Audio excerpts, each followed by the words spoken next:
नमस्कार. ईशा टूर्सच्या या विशेष कार्यक्रमामध्ये आपलं हार्दिक स्वागत. आज आपण माहिती करून घेणार आहोत लडाखबद्दल. मात्र ज्या माणसाला लडाख मित्र पुरस्कार मिळालेला आहे, जो माणूस आत्तापर्यंत 152 वेळेस लडाखला जाऊन आलेला आहे, ज्यांनी आत्तापर्यंत 50,000 पेक्षा जास्त पर्यटकांना लडाखची सफर घडवून आणलेली आहे, जो माणूस लडाखच्या आकंठ प्रेमात बुडालेला आहे, असा माणूस चक्क म्हणतोय लडाखला जाऊ नका. याच्या मागचं कारण काय हे जाणून घ्यायलाच पाहिजे.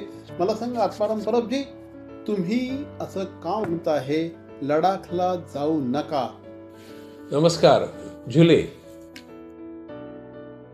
लडाखला जाऊ नका, मुळीच जाऊ नका.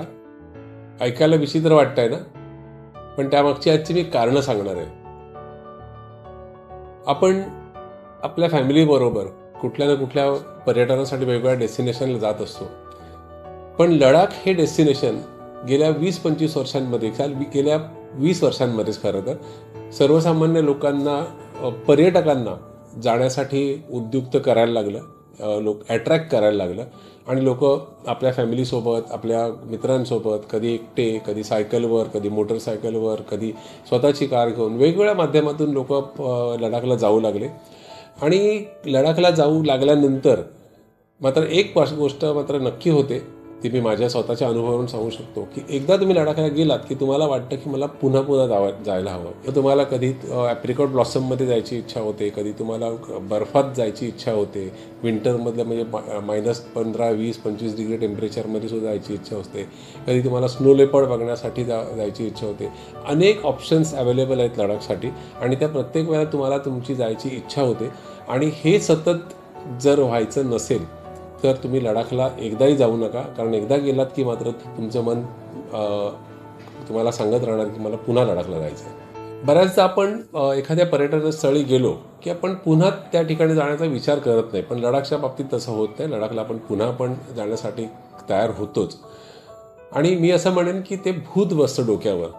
काय जादू आहे मलाही माहीत नाही, कारण हे मी तुम्हाला का सांगू शकतो, कारण 152 वेळा गेल्या 30 वर्षांमध्ये मी लडाखला गेलो आहे. पुन्हा पुन्हा लडाखला जाता यावं यासाठी मी माझी सरकारी नोकरी सोडली.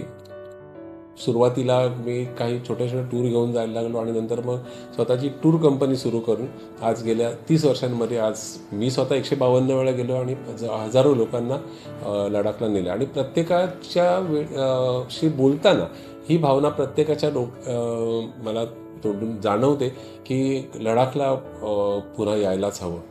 सो हे भूत डोक्यावर बसून घ्यायचं नसेल तर लडाखला नक्की जाऊ नका, असं मी म्हणेन. गमतीने म्हणेन, पण ह्याचं नक्की म्हणेन. लडाखला माणूस एकदा गेला की त्याचं अप्रतिम सौंदर्य, तिथला दिसणारा निसर्ग, त्या ठिकाणची जैवविविधता, त्या ठिकाणचा जो एक लँडस्केप आहे, हा प्रत्येकाला गळ पाडतो. आणि मग असं म्हटलं जातं की लडाखचं भूत अक्षरशः डोक्यावर बसतं. लडाखमधलं जे सौंदर्य आहे की निसर्ग जो आहे, तो निसर्ग आणि भारतातला, हिमालयातला कोणताही निसर्ग हे कम्पेअर नाही करता येणार. कारण बाकी सर्व ठिकाणचा निसर्ग हा जवळपास सारखा आहे. तुम्हाला बर्फ बघायला मिळेल, नदी नाले, ओढे, सुंदर झाडं, जंगलं, हे सगळं बघायला मिळेल. पण लडाखमधले आता काहीच नाही आहे, तरीसुद्धा लडाख फेमस का? आणि नॉट ओन्ली इंडिया, जगामधल्या काही टॉप 10 डेस्टिनेशनमध्ये लडाखचं एक आज नाव घेतलं जातं. सो काय आहे या लडाखमध्ये? या लडाखमध्ये आहे दूर दूर पसरलेली पर्वतांच्या रांगा, त्याच्यावरती किरकोळ कुठेतरी दिसणारं बर्फ, अगदी वेगवेगळ्या कलरचे डोंगर, तिथल्या सॉईलमुळे आलेले जे रंग असतात ते रंग, त्यानंतर वेगवेगळ्या प्रकारचे आकार. तुम्ही प्रत्येक वळणावरून तुम्ही जेव्हा लडाखमध्ये जाता तेव्हा तुम्हाला असं वाटतं की हा अँगल जास्त चांगला आहे, किंवा पुढच्या अँगलला गेल्यानंतर वाटतं तोच डोंगर तुम्हाला त्या वेगळ्या अँगलने आणखीन सुंदर दिसतो. तर लडाखची हेच वैशिष्ट्य आहे की जेव्हा जेव्हा तुम्ही जाता तेव्हा तुम्ही तुमच्या नजरेमध्ये न मावणारा निसर्ग बघता येतो, आणि त्याच्यात तुम्ही हरवून जाता म्हणायला हरकत नाही. एक वेगळं एक आध्यात्मिक स्पिरिच्युअल कनेक्टसुद्धा आहे लडाखला. लडाख ही एक बुद्धाची भूमी, जिथे अनेक प्रकारचे मॉनेस्ट्रीज तुम्हाला आपल्याला बघायला मिळतात. साधारण 1200 वर्षांपासून ते आत्ता अलीकडच्या काळांमध्ये बनवलेल्या काही 400-500 वर्ष जुन्या अशा मॉनेस्ट्रीज बघायला मिळतात. खूप सुंदर मॉनेस्ट्रीज आहेत. तिथे तुम्हाला माउंटन पासेस आहेत. खूप सुंदर पँगॉंग लेक त्यासारखा लेक आहे, सुंदर लेक, जो आपण सगळ्यांनी 3 इडियटमध्ये पाहिला असेल. त्याच्यानंतर मग सोमोरीसारखा गोड्या पाण्याचा लेक आहे. आणखीन अशा अनेक गोष्टी आहेत की ज्या अद्भुत म्हणता येतील अशा गोष्टी आहेत. त्याच्यामध्ये नुब्रा व्हॅलीमधलं वाळवंट, जे जगामधलं एकमेव वाळवंट असं आहे की जे त्याला हाय अल्टिट्यूड डेझर्ट म्हणतात. अजून एक ठिकाण मी तुम्हाला सांगेन की नुब्रा व्हॅलीमधल्या हुंडर नावाच्या गावातलं, जिथे हे डेझर्ट आहे. एक फ्रेम दिसते आपल्याला इथे. त्या फ्रेममध्ये आपल्याला एकाच ठिकाणी खाली नदी, त्याच्यानंतर काही झाडं, त्याच्यानंतर मागे वाळवंट, त्याच्यावरती फिरणारे डबल उंट आणि त्याच्या मागे असलेल्या डोंगरांच्या रांगा आणि त्याच्यावर बर्फ. त्यामुळे बर्फापासून ते पाण्यापर्यंत आणि मध्ये वाळवंटापासून ते झाडांपर्यंत या सगळ्या गोष्टी एका फ्रेममध्ये बघायच्या असतील तर हे एकमेव ठिकाण आहे जगातलं की जिथे आपल्याला हे बघता येतं. आणि हे आपल्या भारतात लडाखमध्ये आहे. आता अलीकडे गव्हर्नमेंटने काही गोष्टी ओपन केल्या आहेत, जसं तुर्तुक विलेज, थांग विलेज, जे पूर्वीच्या 71च्या वॉरच्या आधी पाकिस्तानात होते. आता पूर्वी खारदुंगला पास हा हायेस्ट पास होता. आता अजून नवीन पासेस ओपन झाले आहेत, नवीन रूट्स ओपन झाले आहेत. त्यामुळे त्यातली झंस्कार व्हॅली असेल किंवा मग शिंकुला पास असेल, ह्या अनेक रूटने आता आपल्याला लडाखला जाता येतं. त्यामुळे हे रूट्स एवढे खुणवत असतात आपल्याला. एकदा गेल्यानंतर आपण एक गोष्ट कुठली तरी बघतो 8 दिवसात, पण आपल्याला अजून काही बघायचं असेल तर तुम्हाला अजून 1दा 2दा 3दा यावं लागणार. आणि ते जेव्हा तुम्ही लडाखला जाता तेव्हा तुम्हाला हे होतं. तुम्हाला जर का उगाच असा गैरसमज स्वतःमध्ये निर्माण करून घ्यायचा नसेल की आपण उत्तम फोटोग्राफर आहोत, तुम्ही उत्तम स्टोरी टेलर आहात, तर तुम्ही लडाखला येऊ नका, असं आत्माराम सर सांगतात.